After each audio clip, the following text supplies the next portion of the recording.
திருச்செந்தூர் கோயிலிலே வேளாடணும் சண்முகா,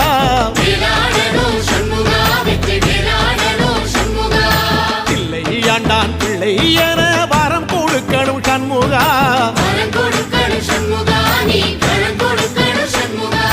கண்ணுபடும்படி சண்முகா இந்த காலம் முழுவதும் சண்முகா, உன்ன நினைக்கிற சண்முகா நல்ல செல்வம் பொழிக்கணும் சண்முகா, சொன்ன வரங்களை அள்ளி கொடுக்கிற கொடை வள்ளலே சண்முகா, கோடி வணக்கம் சண்முகா, பல கோடி வணக்கம் சண்முகா.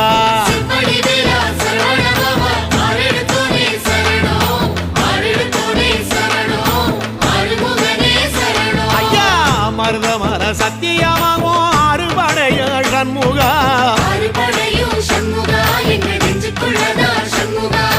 தங்கரதா ஏறி வந்து நீ எட்டி பாறையா சண்முகா.